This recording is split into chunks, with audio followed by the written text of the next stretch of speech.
Masa dayız. Masa dayız. Masa biziz. Masa biziz amına koyayım. Masa biziz. You see that? He said Turkey, bro. The world trembles at the mention, the mere mention of the word Slovenia. No. Well, good afternoon. Okay, there's a big prisoner swap that happened with Russia. We're going to be talking about that. Afternoon. I got to pee. Fuck. And this is a very good afternoon. A very good afternoon. Today we're bringing home Paul, Evan, Alsu, Vladimir. 3 American citizens and 1 American green card holder.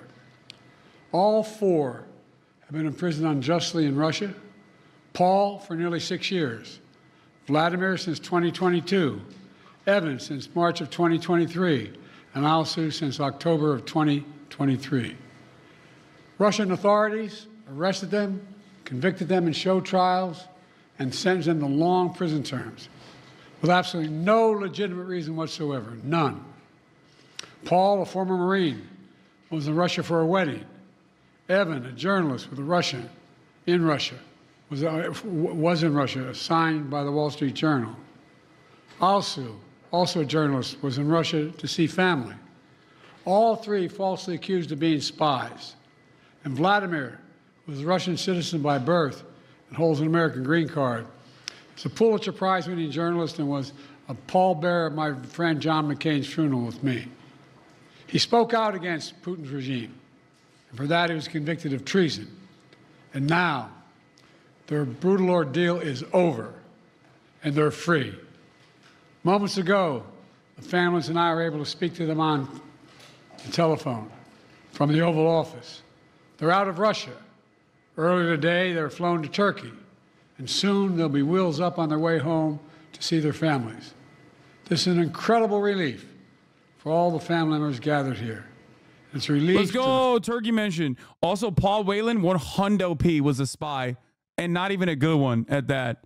So make no mistake on that. Like Evan Greer, perfectly valid, right? Like Evan Greer, perfectly valid to be released. Like it was ridiculous that he was even arrested to begin with.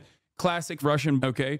Classic Russian government bull. Paul Whelan, on the other hand, straight up a spy. It is so funny that people were just like, oh, you don't understand. That man is a passport enthusiast, okay? That's why he had like 8 passports on him. Like, no, he was a spy. He was not even a good spy, for the record. Like, go out of here, dude. Yeah, he was caught red-handed with defense intel and classified documents. He was like, oh, I'm just actually simply going to my friend's wedding, and we're enthusiasts of classified intelligence. Anyway. Yeah, but Evan, ridiculous. Evan was like a Brittany Griner type situation, straight up. Like he got locked away specifically for politics, right? Like they locked his ass up because he was a journalist reporting on the news in Russia. Unacceptable, completely unacceptable. Classic. Okay, didn't he buy a flash drive from an FSB agent? Yes. Friends and colleagues all across the country who've been praying for this day for a long time. The deal that made this possible was a feat of diplomacy and friendship. Multiple countries helped get this done. They joined the difficult, complex negotiations at my request, and I personally thank them all again. And I've thanked them personally. The Paul Whelan. Dude, honestly, the Paul Whelan story is so funny. Nah, bro, he was just going to a wedding and suddenly someone throw those things onto his lap. That's how things work in Russia. Like how you throw the top of the hour ad break in our face. Bro, I thought we were vibing. I thought you were making a funny joke. Why do you do this to me? Lol, dude, at a wholesome moment with Hasan and then just dashed him. It's to do that. It's to do that, okay? Anyway, here's the 3-minute ad break now. You can avoid seeing those ads as long as you subscribe for $5 or for free. Bro went into it full chest too, thinking it was a joke. 10-10 get played nerd. Yeah, I mean, it was funny. Not a fan of gender binary. Thank you for the 5 gifted subs. Thank them again. All told, Russia has released 16 prisoners. 8 Russians who are being held in the West will be sent home as well. These 16 prisoners from Russia that Russia has released include 4 Americans, 5 Germans, 7 Russian citizens who are political prisoners in their own country. One of those Russians runs a human rights organization, Memorial, which won a Nobel Prize in 2022. Putin threw him in prison for voicing opposition to the war in Ukraine.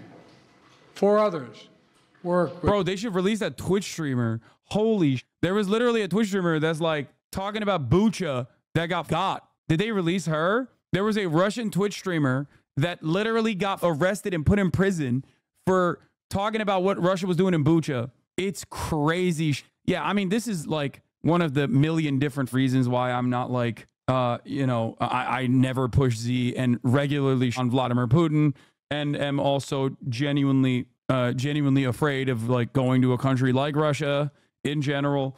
But like it's not, you know, America's involvement in Ukraine aside, Ukraine is absolutely in the right for wanting to rid its nation state of this invasion. But yeah, here it is. The Moscow Times, Russian Twitch streamer jailed 55 years for the Bucha testimonies. Like this is, or not 55, 5.5 years. This is completely unacceptable. Okay, like, ridiculous. Moscow court on Wednesday sentenced Twitch streamer Anna Bazutova to 5.5 years in prison for live streaming witness testimony about alleged Russian atrocities in the Ukrainian city of Bucha. It's disgusting and vile. The 30-year-old, speaking for the Glass Defendants Box, said in reaction to the ruling against her. The Ostankino District Court in northern Moscow found the streamer guilty of spreading fake information about the Russian army on her Twitch channel. This is a harsh sentence. We will appeal, lawyer Andrei Nevrev said. Kiev accuses the Russian military of carrying out a massacre of civilians in Bucha during its retreat in spring 2022. Moscow rejects these allegations and claims they were staged by the West. Yeah, staged. Sure. Okay. Anyway, you are 1,000% on Russia's and Israel's list. You know that, right? I mean, I hope not. I love Vladimir Putin and Benjamin Netanyahu. Please don't kill me. Okay. Kiev accuses the Russian military. I push Z. I am Israel Chai. Okay. I'm Israel Chai. Please. I'm on a lot of lists, to be honest. Like, there's not really much you can do about it if you're a person of integrity and honesty. It's just it is gonna be what it is. Okay. Okay. I'm pro-Israel. Don't me. Yeah. Let's get back to the story. With Alexei Navalny, political opposition leader in Russia prison this year. Now they can live safely abroad and continue their work of advocating for democracy if they so choose. This deal would not have been made possible without our allies. Germany, Poland, Slovenia, Norway, and Turkey, they all stepped up and they stood with us. They stood with us. And they made bold and brave decisions, released prisoners being held in their countries who were justifiably being held, and provided logistical support to get the Americans home. So for anyone who questions...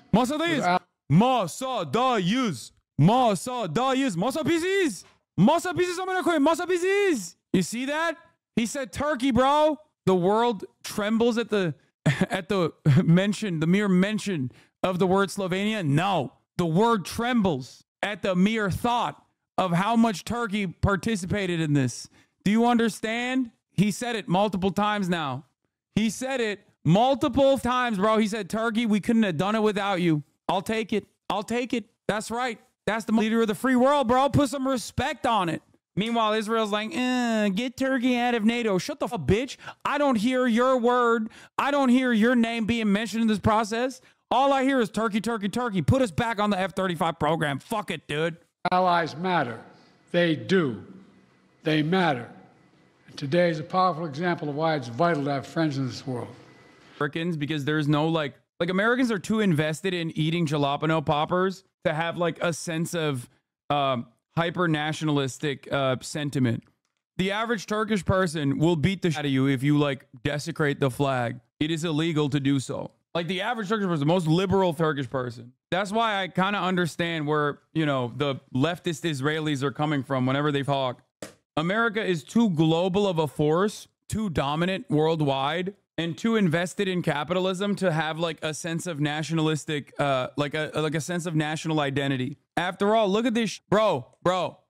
You want to know a great example of this? Fucking Americans saying that like Simone Biles is trans. There is no world in which in Turkey, there is no world in which, or in any other country, where they would ever let you do that. If you came out and were like, oh, I'm going to do my own weird culture war thing, when your country is medal winning, there is no world they would beat the out of you. They would literally, they'd be like, shut the up. That's why you see the Algerian, like, look at the Algerian football club account. Like, that's a perfect That is a perfect demonstration of like America's lack of like real nationalistic sentiment. Like, it's just not even like, there's no world. Yeah, this is what many countries don't have things, right? Many countries don't have things. They don't have the nice things that Americans have and take for granted on a daily basis.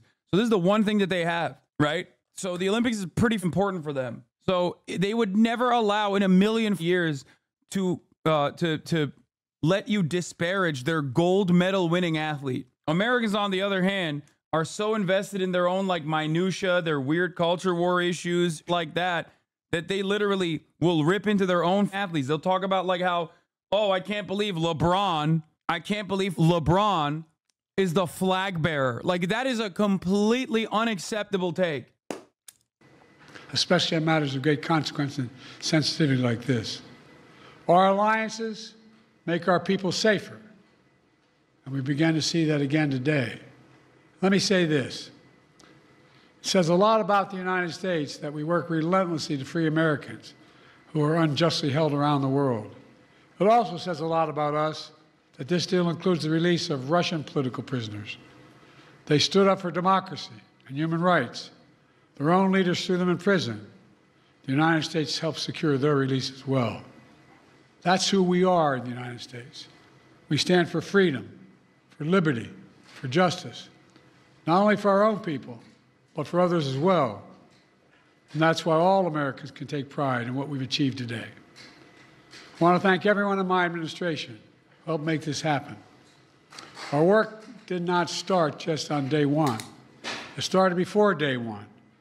During the transition, I instructed our national security team to dig into all the cases of hostages being wrongfully detained, which were inherently, well, we inherited them from the prior administration.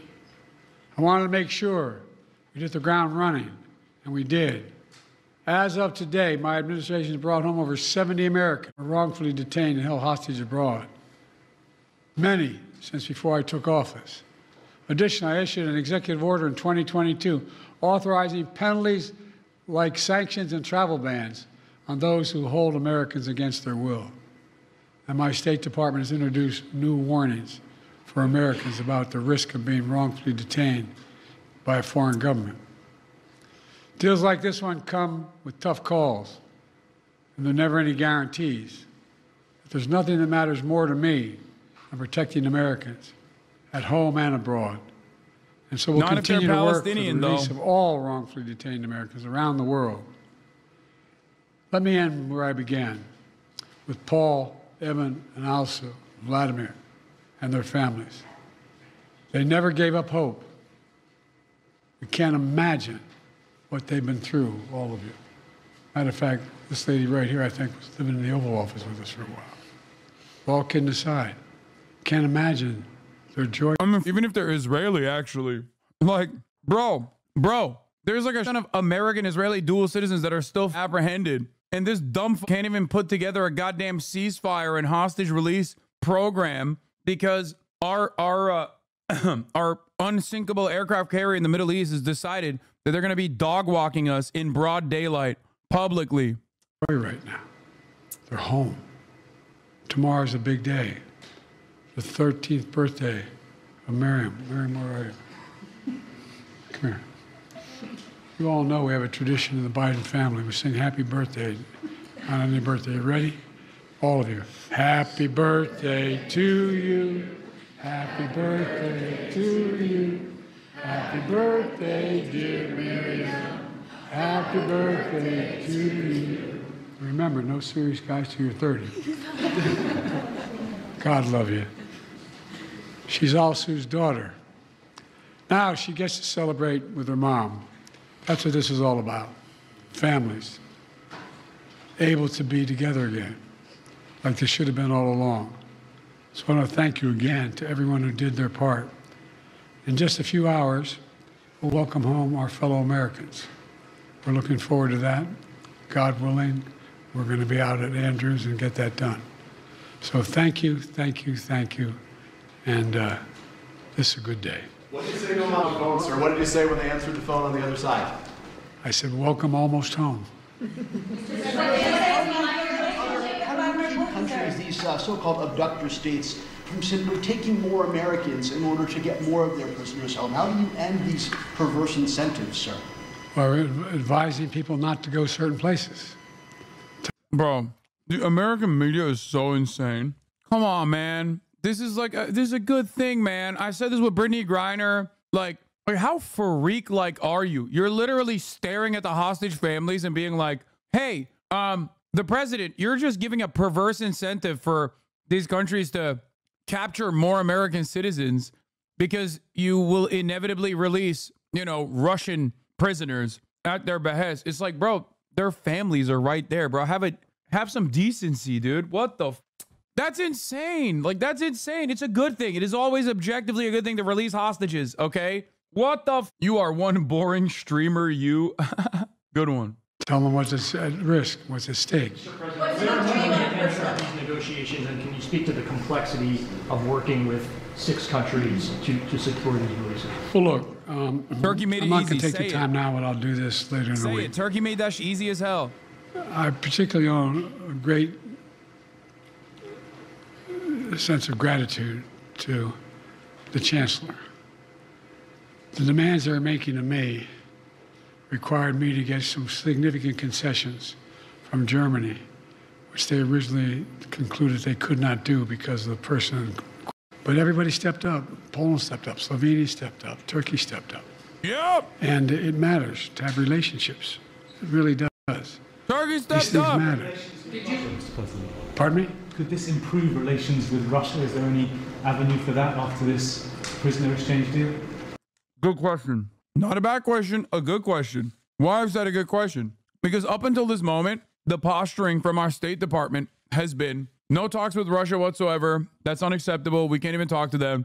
You have to. That's it. You have to get together China, Russia, Ukraine, and all of Ukraine's allies at the table in order to put together a ceasefire that will be acceptable by every party in an effort to avoid further death. That's it. And the American government has kept saying like, nah, we can't talk to them. We can't talk to them. We can't talk to them. We can't talk to them. We can't talk to them.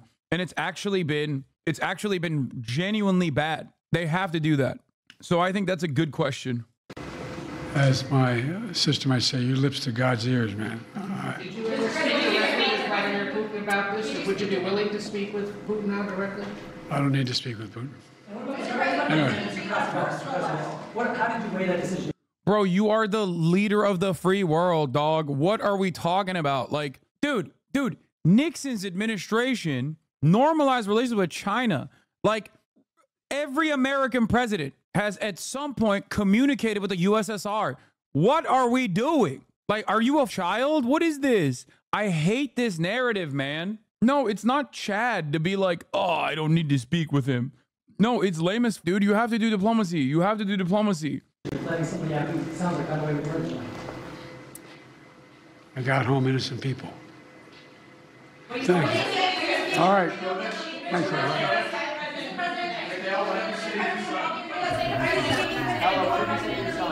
Are you speaking with Erdogan or any of the leaders about this? Say that again? Are you speaking with President Erdogan or other leaders about this?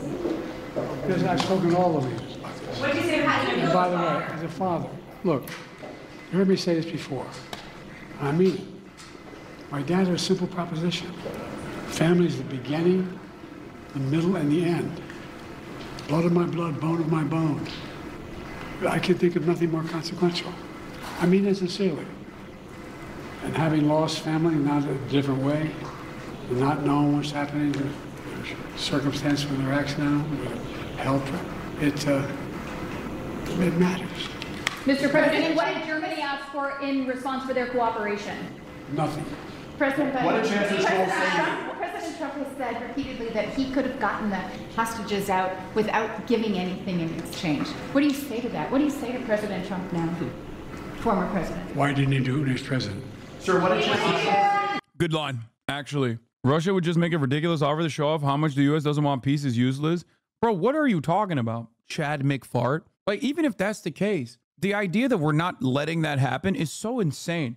Like, oh man, okay, Chad McFart. I guess we should be getting diplomacy lessons from Chad McFart. Like, what the f are you saying, brother? Anyway, objectively a good thing, genuinely a good thing. To do a release of political prisoners being held hostage, and even some spies like Paul Whelan. You know, that's good. Trump is expected won't take a moment to praise the return of the hostages. Instead, he suggests Biden got fleeced. Of course, he's going to say that. So when are they going to release the details of the prisoner swap with Russia? How many people do we get versus them? Are we also paying them cash? Are they giving us cash? Please withdraw that question because I'm sure the answer is no. Are we releasing our thugs? Just curious. Oh, ew. He said just curious. Oh, God. Oh, God. Just curious because we never make good deals at anything, but especially hostage swaps. Our negotiators are always an embarrassment to us. I got back many hostages and gave the opposing country nothing and never any cash. To do so is a bad precedent for the future. That's the way it should be, or the situation will get worse and worse. They're extorting the United States of America and they're calling the trade complex. That's so nobody can figure out how bad it is. This is an ABC News special report. I'm Whit Johnson in New York. Spies and one assassin. Krasikov was convicted by a German court in 2019 of Zelim Khan Tornike Kongoshvili, an ethnic Chechen of Georgian nationality, in a Berlin park. Oh, they did. They got Germany to fleece actual straight up. What a historic prisoner swap means for Vladimir Putin's Russia. Damn. Okay. No. Damn. No way. I'm going to. Damn. Coming back on the air with breaking news, a multinational prisoner exchange involving the U.S. and Russia, one of the largest prisoner swaps since the end of the Cold War. We're talking about decades here. ABC News has learned former U.S. Marine Paul Whelan and Wall Street Journal reporter Evan Gershkovich are being released. Just 2 weeks ago, Gershkovich was sentenced to 16 years in prison for espionage during what the U.S. called a sham trial. You'll remember Whelan was also convicted of spying, which he has strongly denied. He was arrested in December of 2018. Yeah, that was a spy. Like, that was a spy, 100%. And not even a good one, too. He was just not even a good-ass spy. He was a bad spy, bro. The conditions of his release, or the conditions of his capture, straight up bad spy. Like, that's a bad trade in general. Obviously, a lot of people are going to say, like, no, you know, Brittany Griner can dunk. Like, she's actually a pretty solid player overall in the WNBA. Whereas, like, obviously, in exchange for Brittany Griner, America had to release the Lord of War. But, like, technically in that situation, the Lord of War was just a dude who we captured for competing with us in terms of arms sales, like the Merchant of Death. Like, Victor Boot wasn't kidnapped for, like, doing that we deemed illegal. He was kidnapped for doing the same shit we're doing, but like out competing us, right? So that was ultimately a good trade in general, I think. But in this situation, like, we're not even getting a good spy back. You know what I mean? We're getting like a bad spy. Evan, totally valid, totally just. You know what I mean? Like, that's ridiculous that he was kidnapped and was a political prisoner. Like, I'm not even talking about his like, I don't know, skills in reporting or whatever. But like, Paul Whelan is a bad spy. Like, he's not a good spy. He's a bad spy. And we're like releasing a straight up like a hardcore. Like, look at that face.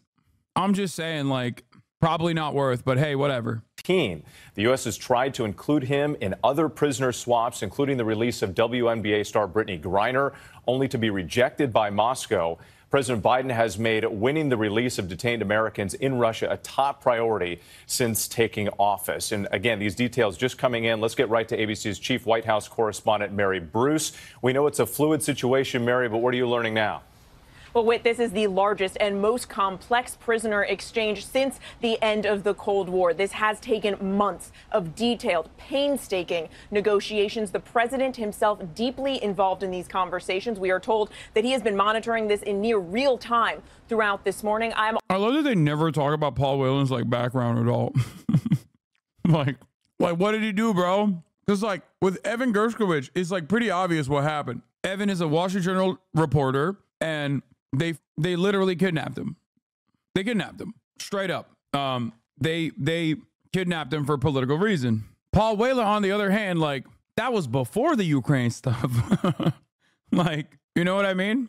Like, that was pretty sure that was like way before the Ukraine stuff, actually. I'm also told that the president this morning here in the Oval Office gathered the families of the Americans that are being released today. He wanted to give that news to them himself. They are, as you mentioned, of course, Wall Street Journal reporter Evan Gershkovich. He has been held since March of 2023. He was just sentenced last month to 16 years in a penal colony in that secret trial that had absolutely no public proof. Also, former U.S. Marine Paul Whelan, he has been held for 5.5 years, also on similar espionage charges that the U.S. and no, there's not similar espionage charges, bro. It was a spy. Yo, I'm sorry, dude. Like, oh God, the media is so lame. Like, no, he was definitely a spy, bro. Come on. Bro has 6 passports, dude. He had 6 passports. He got nabbed literally purchasing a USB key with classified intel from an FSB guy. What do you mean? He was just there. Fellas, don't you love going to Russia for a wedding that you're attending and you just get caught? You just get caught with a USB that you try to purchase for cash. Russia said it caught James Bond on a spy mission. Okay, they literally, in reality, they abducted Mr. Bean on a holiday. Paul Whelan, a man of many passports. Yeah, he's also originally a Canadian. Whelan began visiting Russia while stationed in Iraq and returned frequently to tour the country. Paul Whelan even had a Russian social media account, VK, Russia's equivalent to Facebook. 2018, he was working in Novi, Michigan, as a director of global security for an automated parts supplier. But he said he returned to Moscow to help a friend with his wedding to a Russian woman. There are varying reports as to what happened on that fateful day on December 28, 2018. Many outstanding questions about the flash drive, Paul Whelan's Russian friends, and whether he will be allowed to serve his time in the U.S. Whelan told reporters of the espionage charge involved the accusation that he was working for the U.S. Defense Intelligence Agency when he obtained a flash drive from a friend containing the names of Russian border guards. In his defense, he said he thought the flash drive contained holiday photos and he hadn't yet looked at it when he was ambushed by Moscow security services in his hotel room. Who amongst us has not been caught in a situation like this when you're just like, oh, I just want this USB flash drive from my friend. Oops, it has classified intel. Copium, Russian narrative is completely true. No, you're right. A guy who's working in the private sector as a security analyst, former Marine, with 6 passports, who was visiting his friend's wedding in Russia that literally had an interaction with the FSB agent with cash on hand, was actually, it's just a Russian narrative. I don't understand why people like you try to make a big deal about things that every human being likes to do. Passport collection and collecting flash drives. I think you guys are being really silly. You're inflating his passport count like your haters blow up your house value. Bro, he has an Irish citizenship, Canadian, American. He has like 3 other, doesn't he? How many passports does he have? A British one. Also, this is the other reason why I know he was a spy. Okay, so he had a report where he talked to the BBC where he said he felt he was left behind by the U.S. government. They've basically abandoned me here, he told BBC by phone. I'm extremely concerned.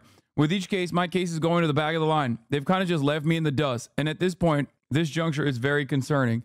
Yeah, dude, because you're a spy and you got. He told the BBC that his days are occupied stitching work overalls and hats in a prison factory. Huh.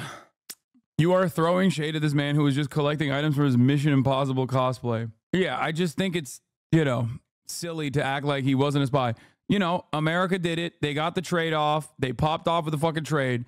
But come on now. Whelan and Gershkovich. It's also really funny where people accuse me of like believing the Russian framing on a situation when I literally talked about Evan Gershkovich being unjustly prosecuted in a sham trial and being kidnapped as a political pawn and a political prisoner moments prior to having this conversation about Paul Whelan. And also on top of that, I talked about the Twitch streamer, the Russian Twitch streamer who was arrested and is currently serving a 5.5-year prison sentence, and how ridiculous that is. So clearly, it doesn't make sense that I'm just like abiding by, weirdly, the Russian narrative on some things and not on others. It can't be something else. It can't be the fact that, like, I think it's a really fishy situation with Paul Whelan. which have all fiercely denied. Also being released, Alsu Kurmasheva. She's a Russian-American journalist who has been held for nearly a year, and Vladimir Kara-Murza. He's a Pulitzer Prize-winning Washington Post columnist, a prominent Kremlin critic. We are told all four of them are now making their way back home. All told, 16 individuals held in Russia will be freed, and 8 individuals held by the U.S., Germany, Norway, Slovenia, and Poland will also be returned to Russia. Turkey also playing a logistical role here. This is the culmination, we are told, of many complex rounds of negotiations. This ultimately went up to the president having detailed negotiations himself, leader to leader. It became very clear several months ago that Russia was not going to be willing to engage in any kind of prisoner exchange without the release, excuse me one here as I read through my notes, without the release of Vadim Krasikov. He, of course, is a Russian operative, a convicted, and he is being held or was being held in. Bro, he was an assassin. Like, he was literally a straight up FSB hitman. Like, that's it. That's what he was. Ah, the Kremlin narrative. Wait, what did the liberals think about that? Do they think he was also... Are the liberals coping on that and being like, no, he's actually unjustly prosecuted. He's not even a hitman? Germany. That meant that the president had to get on the phone and actually reach out. Chancellor, the president's so involved, we are told that he was actually making calls on this in the hour before he decided to drop out of the presidential race. And I do want to let you know one other update that was just handed to me here. The president is going to be coming before cameras in a little over 20 minutes at noon to deliver remarks on the freeing of the Americans detained in Russia. All right, Mary Bruce, stand by for us. We know those details still coming in right now. And you mentioned Turkey. Let's go ahead. I believe we have a shot from the airport in Ankara. We don't have that anymore, but we know that intelligence agency there, officials were telling us that they played a coordinating role between the countries and that likely that tarmac at the airport was a place where this prisoner swap was going to happen. Again, we had some pictures coming in. We're going to stay on top of that. Let's bring in Tom Sufi Burridge, who's been following the developments overseas. And Tom, Mary mentioned Vadim Krasikov. Of course, he was serving that life sentence in Germany for gunning down a Kremlin opponent in Berlin. That was back in 2019. Now, Putin himself, through a series of a number of interviews, had suggested that any prisoner swap needed to include him. What more are you learning? Yeah, no, we know Vadim Krasikov was absolutely key to this deal taking place. Vladimir Putin saying so himself, and U.S. officials confirming that. Vadim Krasikov, as you say... I'm going to mention the most boring-ass place I've ever been to. Sorry, Haas, bro. I do not disagree with you at all. What is this is huge. Russian libs on trains started reporting on these guys getting lost in the system, shipped off from their designated camps without informing their lawyers or families. That could have meant exchange for Navalny scenario. Legit stoked it wasn't the latter. I think it's kind of wild that like the American government is releasing Russian nationals from Russian prison. Like, that's so wild, bro. Like, we're playing on their turf at this point. We're like, hey man, you know, we got a bunch of Americans out, but like, can you get some of these Russians out too? Gunned down a Chechen dissident in a park just over there here in Berlin 5 years ago. He was serving a life sentence here in a German prison. And he is one of the key people to be returned to Russia. Also an individual from Norway, also from an individual from Poland, and critically and fascinatingly, a Russian couple being held in Slovenia. Yesterday, all of a sudden, that couple pleading guilty to espionage charges in a Slovenian court. According to Slovenian officials, they were leading a double life with an Argentinian fake identity. Their kids also returned in this prisoner swap. It's so funny. Look at the way they're covering. Look at the way they cover the Russian spies who are objectively spies versus American spy Paul Whelan. Just a regular old passport enthusiast from Canada, originally in the Marine Corps, a former Marine, was arrested for visiting his friend's wedding. It's like the double standard is so glaring. Come on, dude. All right, Tom, thank you. Let's bring in Martha Raddatz, our chief global affairs correspondent, who's joining us on the phone right now. And Martha, what does this say, the fact that they were my neighbors in Slovenia? I'm not even joking. Whoa, that's crazy. Were they chill? U.S. and Russia can negotiate successfully under difficult terms like this? Well, I think, first of all, this is very separate from any relationship we have with Russia. Things are obviously still incredibly tense because of Ukraine especially, but this is an incredibly good sign that they can still cooperate on matters like this. Wasn't there a report where Trump didn't want to make a deal to get him for that very reason, that he thought he sucked at spying? I don't remember that, but it could be. That could be a very real Trump thing. Like that literally, that sounds so much like Trump, bro. That sounds so much like Donald Trump. But also it could just simply mean, it could simply be a bit that I did. What I think one question is why Putin did this now. He obviously felt very strongly about getting Krasnikov back, especially the assassin. And I think when you go into that kind of job in Russia, you are almost promised that they will do everything possible to get you out, and they can certainly recruit more after that. But as we know, Joe Biden has been working on this for a very long time, and his team, to try to get Evan Gershkovich and Paul Whelan back.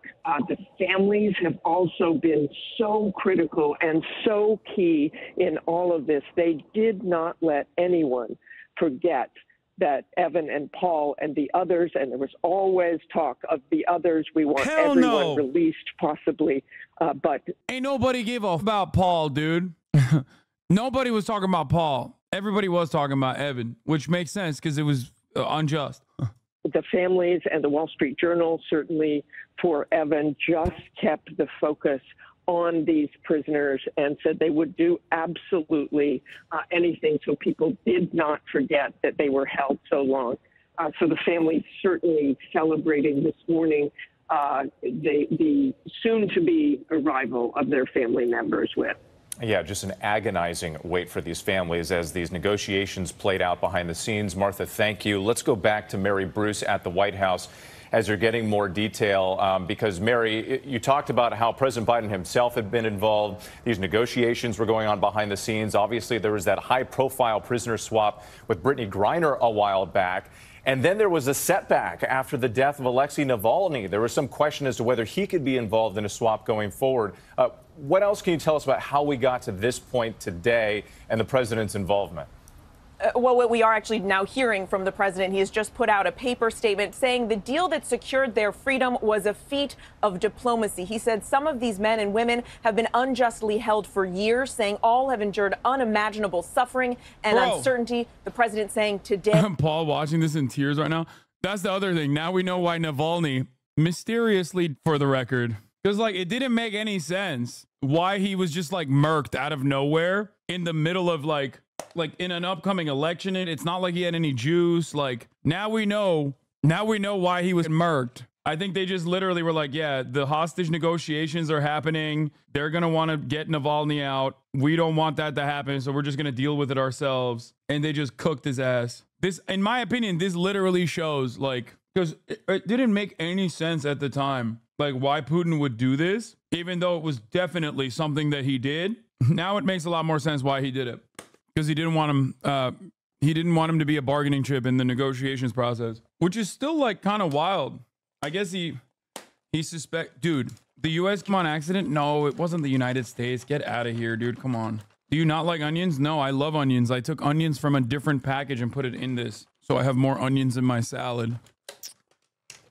I don't think that the U.S. has like pull like that they could just like assassinate a liberal, possibly CIA operative in a Russian prison in the middle of nowhere. Their agony is over. He goes on to thank all of the allies who were involved in this, saying this is a powerful example of how vital it is to have friends in the world who you can trust and depend on. And then he goes on with a strong message to those who are still being wrongfully detained, saying, let me be clear, I will not stop working until every American wrongfully detained or held hostage around the world is reunited with their family. He says, even as we are now celebrating the return of these Americans, he says that his message to all of those still being detained and their families, we see you, we are with you.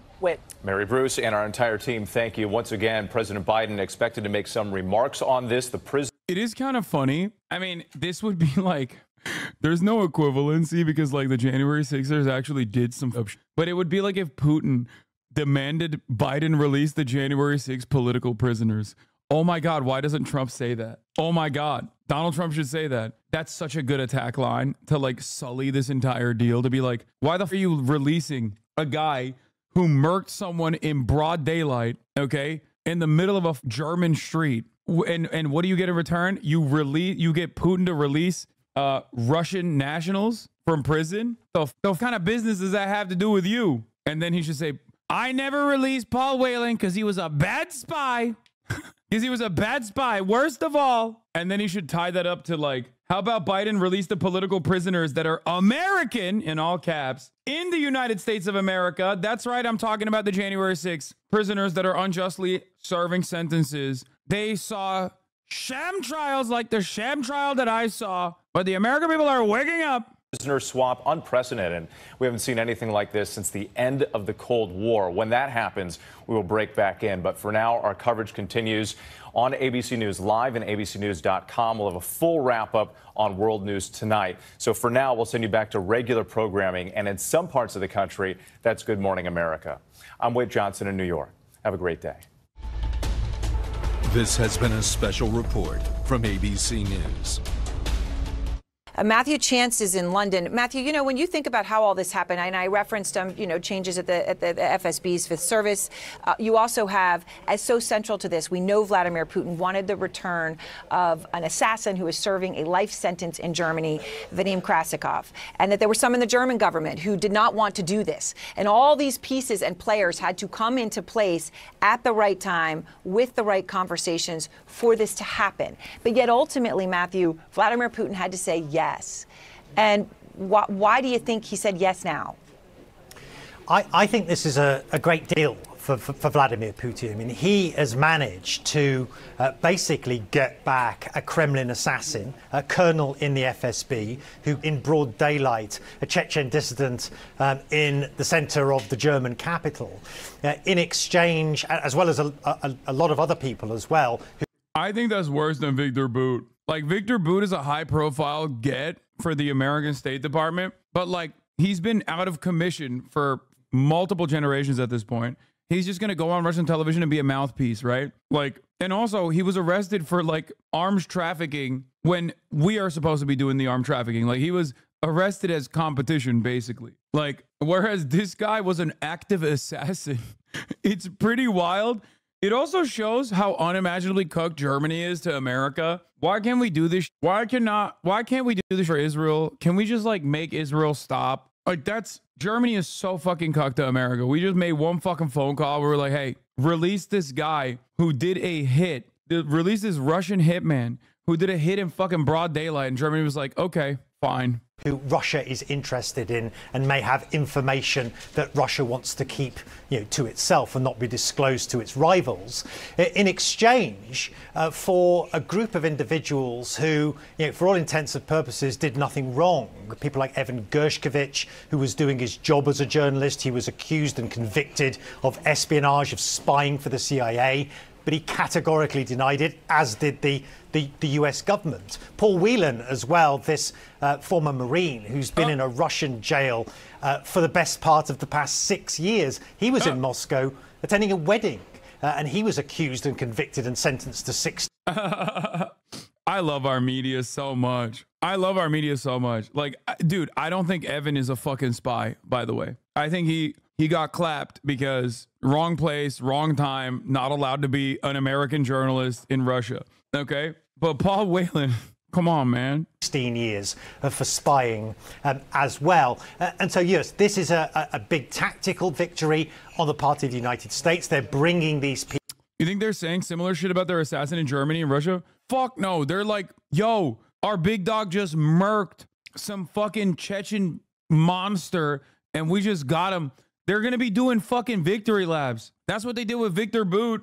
That's literally what they did with Victor Bout. They brought him back. They wheeled him out immediately, did RT. Immediately became like a Putinist talking guy. Not RT, but whichever fucking Russian channel that he was on. People home. But, you know, strategically, this is a vindication, I think, for Vladimir Putin of his strategy of taking bargaining chips and using them to extract as big a concession as possible from the United States and from the West at large. And so, you know, this is an important day. It's an emotional day, but it's also a day that has involved a substantial amount of moral compromise on the part of the West to get these people back. Let's get some perspective from our experts now. We're joined by CNN Chief National Security Correspondent Alex Marquardt, alongside CNN Global Affairs Analyst Kimberly Dozier, and we're also joined by NATO's former Supreme Allied Commander, General Wesley Clark. Thank you all for being with us. Alex, take us through how the next few hours are going to play out when these prisoners finally get to the United States. So thankfully, we're past the hardest part. The exchange has taken place. The prisoners are heading home to their respective countries.